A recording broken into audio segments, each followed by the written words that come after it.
Good day folks, Sean here from Air Photography.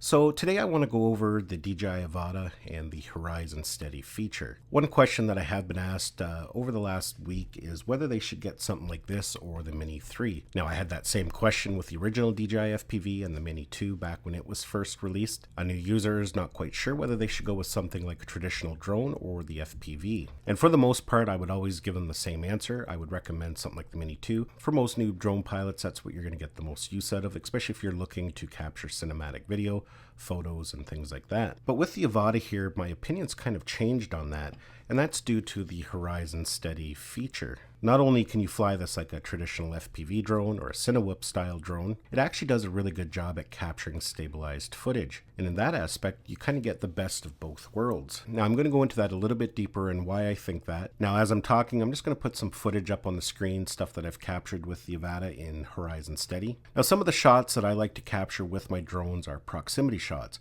That's where you're flying through things, very close to things. Usually you're flying fairly slow and it looks really dramatic. With traditional drones, you do have to be very careful because if your prop happens to hit a tree, a branch, a structure, right away the drone is going to crash. Of course, most of today's modern drones now have obstacle avoidance, which can help in some situations, but it can also be a hindrance in many others. Quite often when I am doing proximity shots, I do have to disable the obstacle avoidance because it can make the footage look a little jerky. You know, as you get close to the object, the drone kind of wants to bounce around. One thing I love to do with my drones is flying through forest and capturing nice tranquil shots, and that was actually one of the original reasons why I bought the Skydio 2.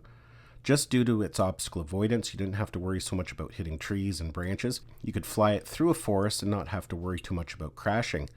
Now that obstacle avoidance was kind of a pain because the drone, again, like all drones with obstacle avoidance, would bounce around a little bit, but you still had that peace of mind. But now all of a sudden we have the Avata in the mix, and this thing is perfect for those scenarios. Now with the Avata, you kind of get the best of both worlds.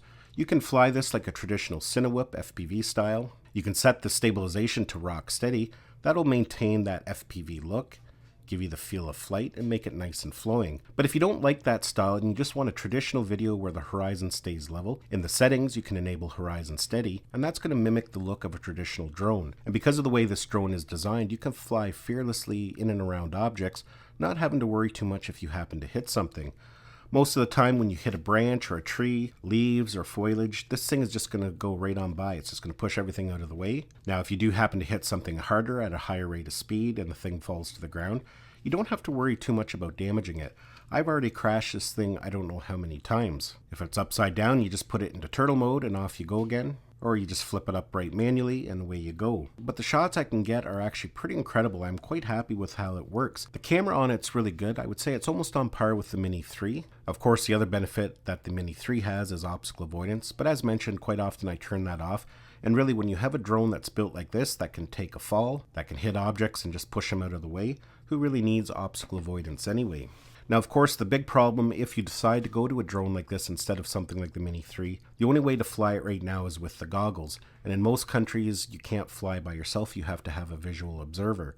So that can become an issue. Now, DJI could easily solve that problem and make this drone even more appealing to a bigger audience by making the Avata compatible with one of their smart controllers, either the DJI RC or the RC Pro. Give the consumer an option to either fly it with the goggles or with a controller and screen.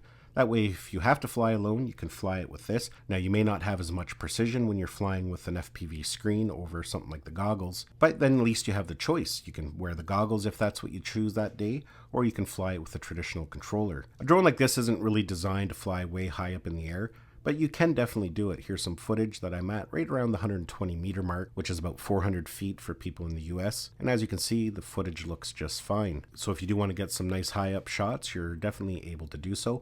And the footage still looks really good. Well, folks, hopefully you enjoyed this video and got some value out of it. Give it a thumbs up if you did. It's always greatly appreciated. Don't forget to subscribe to my channel so you don't miss any of our upcoming videos. And we'll see you in the next one.